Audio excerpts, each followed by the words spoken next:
abakunzi bacu rero n'abankunda by'umwihariko zamure mikoro ku munwa n'abankunda by'umwihariko nabasaba ko bajya bakurikira cyane ibiganiro bya Rwanda Top News bakabikurikira buri munsi haba hari ibintu byiza bagakora subscribe likes and share ku nshuti n'abavandimwe kugira ngo bajye babona amakuru ku gihe.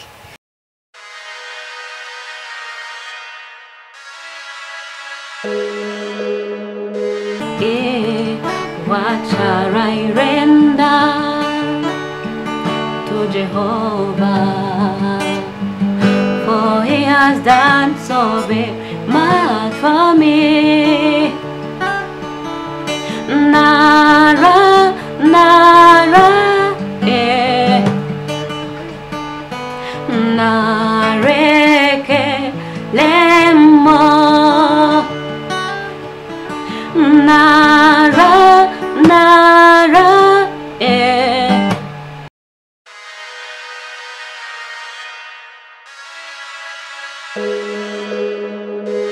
Reka dusuze mwese abakurikiye Rwanda Top News ngira ngo ni wa mwanya twavuze myidagaduro cyangwa se ni wa mwanya mwiza by'umwihariko twakira abahanzi mu buryo butandukanye kandi nawe kurikira Rwanda Top News aho uri hose turagusuje tukubwire ngo amahoro y'Imana. Ndi kumwe n'umukobwa mwiza ahangaha wambaye neza cyane guhera ku muhondo ariko ni n'inzobe cyane yajyanishije rwose ariko umuntu ajyanisha uruhu n'imyenda sinzi nagiye mbona abazi kwambara bo bajya babimenya. Hanyuma reka tumwakire mwese mubireba hano imbere ya screen zanyu watangira twibwira. Nitwa mushiki we Feza Miliamu nkabanzi ku mazina Feza Mili izina ry'ubuhanzi Feza Mili. Feza Mili. Wow, ubwo Mili ni akazina wahinnye kuntu Mili ni Miliamu urumva ni izina ryanjye narihinnye ndigira igice kugira ngo ribe rigufiye. Ku muntu bwa mbere ukibona Feza Mili ubundi Feza Mili ni muntu ki? Umukobwa ushima Imana uririmba indirimbo zihimbaza Imana. Uri umuririmbyi uririmba indirimbo zihimbaza Imana. Mu buzima busanzwe se ukora iki?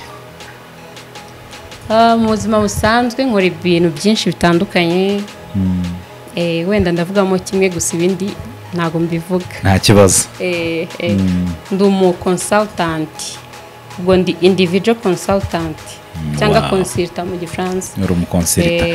Tugiye kwirukanka cyane rero wavuze ko uri n'umuntu uzi kuririmba ariko iyo umuntu avuze ngo ndaririmba abantu batavuga ngo nadushira ka kapera gatoya mbere yuko nabonye witwaje n'umucuranzi mbere yuko umucuranzi aza kugufasha ndagira ngo utangira ushiramo akantu gatoya umuntu avuga kuko uyu ni umuhanzi cyangwa se n'umwana uzi kuririmba cyangwa se n'umuhanzi uririmba indirimbo zihimbaza Imana. Twazamutse.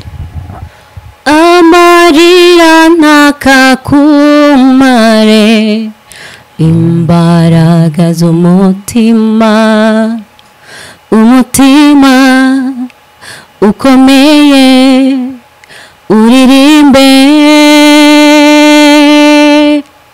ntabwo nzagira nambaye gukiranuka nzabane hanganye shikamye mu maraso ye. Wow. Ziko waririmba abantu bagatangira kwatura neza bakiyehana. Ibintu byo kuririmba ndumva uririmba neza ubundi ubikomora hehe? Ibintu byo kuririmba hano bikomora nakuriye muri korali. Kuva mfite imyaka 5 ndirimba muri korali mbikuriramo gutyo na n'ubu ngubu. Na n'ubu ukirimba muri korali. Uri umwana waririmbye mu ihe korali? Ndi umwana. Hari ahantu twabaga mu karere ka Burera narimbaga muri korali y'abana yaho niba yitwa abana b'Imana ntago mbyibuka. Nicyane mfite imyaka 5 ntago nakwibuka korali. Ego nyuma yaho umva twarahabaye mfite iyo myaka 5 mu mwaka umwe duhita twimuka tujya dusanga mama hafi y'akazi hariya muri Rugeshi, tuba muri korali yaho y'abantu bakuru, urumva nayo mfite imyaka 6, mba muri korali y'abantu bafite mu myaka 20. Twahabaye nk'umwaka umwe naho, noneho iyo korali nayo nayiririmbyemo, noneho mvamo twimutse Kinaha, ndimba muri korali y'abana batoya yari yakureyeri Silowamu, ariyo navuyemo mbaye mukuru njya muri korali y'abantu bakuru. ubu ngubu uri umuririmbyi cyangwa se urimba muri Living Hope. Twirukanse cyane, hari ukuntu umuntu aririmba hari ibintu yakuye mu muryango cyangwa se muri famiye.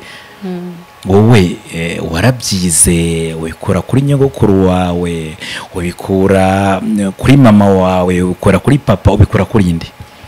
Sinavuga ngo mbikura kuri inde, ntabwo mbizi, ariko muri famiye ngari wenda kwa ngo ba oncle bande no bafitemo abana baririmba. Sinamenya abo bana rero twebwe abana ngo twabikuye he, ariko ababyeyi bacu ntabwo baririmba. Nukwanga abana mwaragize gutya muhimba, ubwo nukwanga generation yanyu mwabonye mushaka kuba baririmbyi. Kubera kubikuriramo twumvise twaba baririmbyi. Ku ndirimbo mukanya uzo ndirimbo, ira ndirimbo waririmbye yitwa ngo iki? Yitwa Ndakomeye. Ndakomeye. Kubera iki waririmbye indirimbo yitwa Ndakomeye? Kugira ngo mukanya none tuze kuyumva neza. Impamvu naririmbye Ndakomeye, narebye muri iki gihe turimo ibihe bigoranye, biruhije cyane, biruhije buri mwe wese ku giti cye ku ruhande rwe, nubwo abantu bitabarushya mu buryo bungana, ariko buri mwe wese abaruhijwe n'ibintu ahura nabyo bitandukanye. Ndareba rero mbona abantu barakomerewe, ibibazo bahura nabyo, abantu bacitse intege, abakoraga ibyiza bamwe na bamwe bagenda ibintu bahura nabyo bibaca intege, kakamuramo imbaraga. Ndangije ndatekereza, ndavuga ariko nta mpamvu yo gucika intege, turakomeye mu Mana, nta kidashoboka. Ndavuga reka indirimbo Ndakomeye, nsubizamo abantu imbaraga, bongeye bibuke ko nabo bakomeye, bakongera bagakora ibyiza. Ku myaka yawe ntabwo wenda ndibuze kwijyamo aka kanya, ariko ndabona ko uri umwana mutoya cyane. Ni gute wabashije kumenya ko abantu barushye, hari ibibazo? Ni covid ejo bundi yatumye ubona ko hari ibibazo, cyangwa se wakuze uri kubona ibibazo mu bantu mu buryo butandukanye? Ku kigaragara ntabwo uri umwana mbona ko wababaye. Nshobora kuba ntari umwana wenda wababaye, ariko nanone ndi mu isi, kandi ikindi ntago ndi umwana, ndi umuntu mukuru wa experience. Umuntu abaziranye n'abantu benshi batandukanye, ukaganira, tugahura, ukanganiriza, tukaganira, ukambwira story yawe cyangwa story y'umuturanyi wawe cyangwa undi muntu wese wabonye ibintu nk'ibyo. Hari akantu kamwe niga segonderi nko mu wa 5,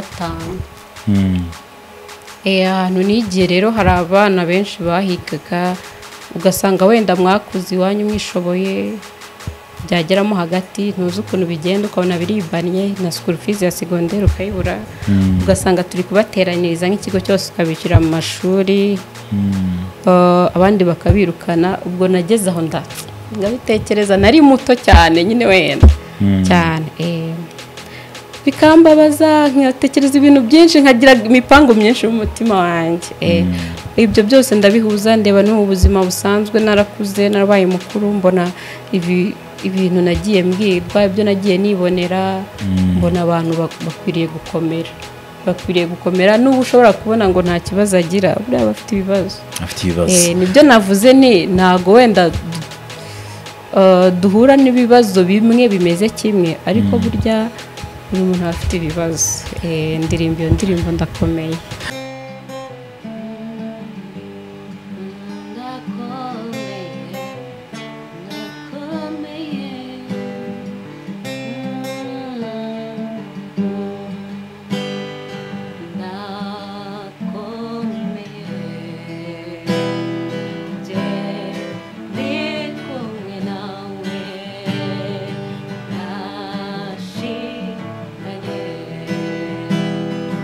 Nimo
maboko ye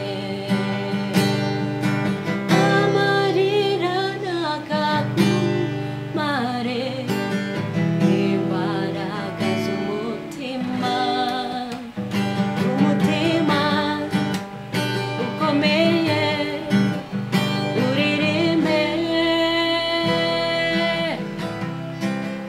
ntabwo bazagira nambaye gukiranuka nzabane hanganye nshikamye mu maraso ye nzabane hanganye nshikamye mu maboko ye nzabane hanganye nshikamye mu maraso ye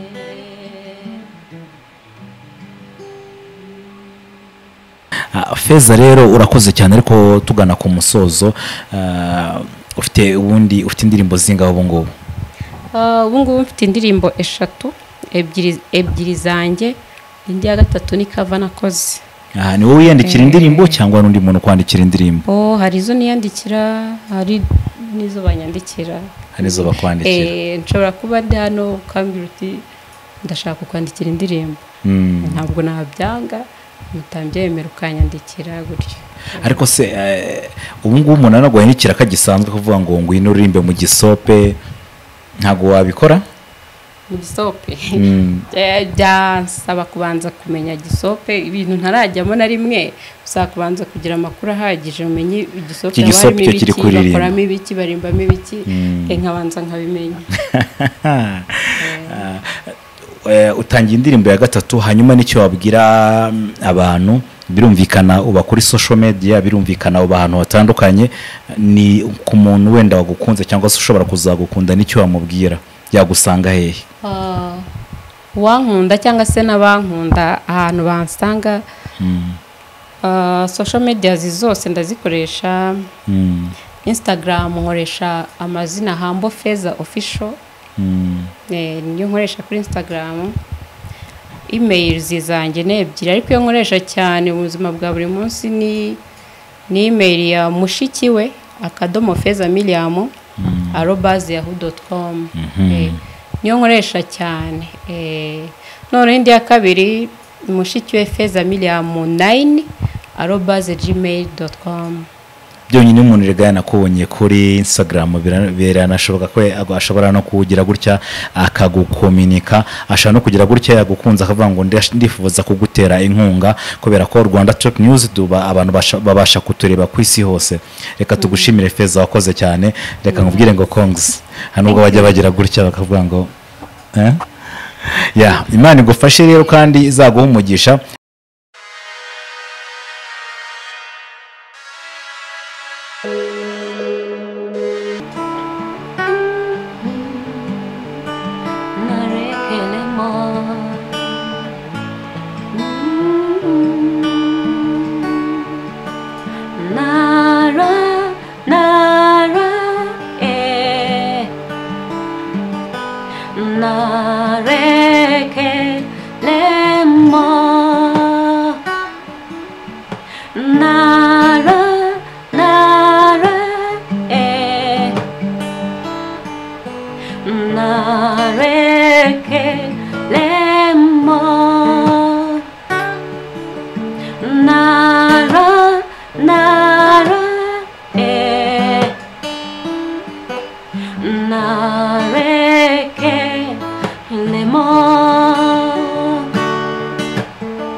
Nara, nara.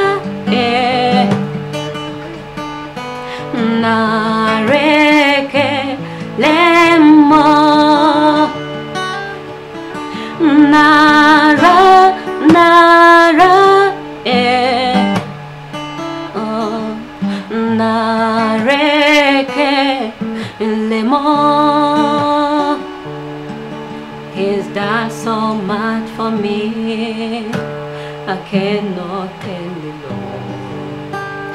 Nareke lemo. If I had 10,000 tongues, it's still one big love. Nareke lemo. Chocolate walele. When you him completely.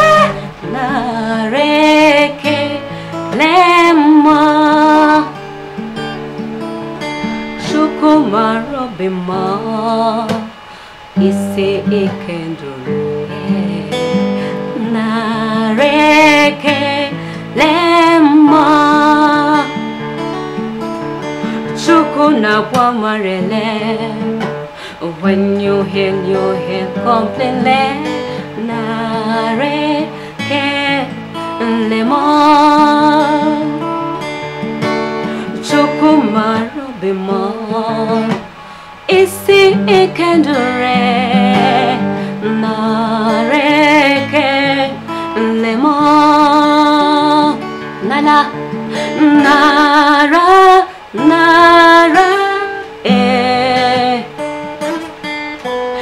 Nareke lemo. Nara.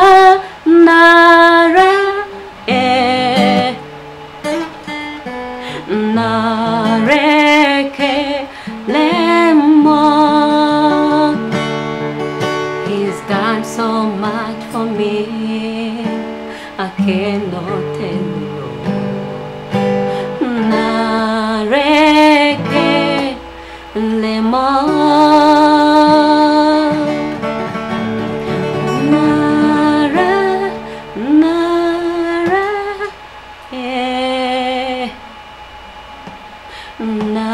nareke lemo. Nara, nara,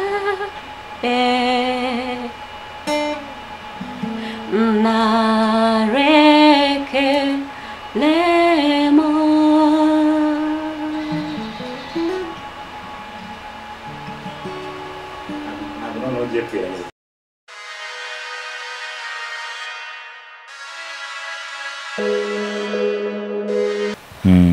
Abakunzi bacu rero n'abankunda by'umwihariko zamure mikoro ku munwa n'abankunda by'umwihariko nabasaba ko bajya bakurikira cyane ibiganiro bya Rwanda Top News, bakabikurikira buri munsi. Haba hari ibintu byiza, bagakora subscribe, likes and share ku nshuti n'abavandimwe kugira ngo bajye babona amakuru ku gihe.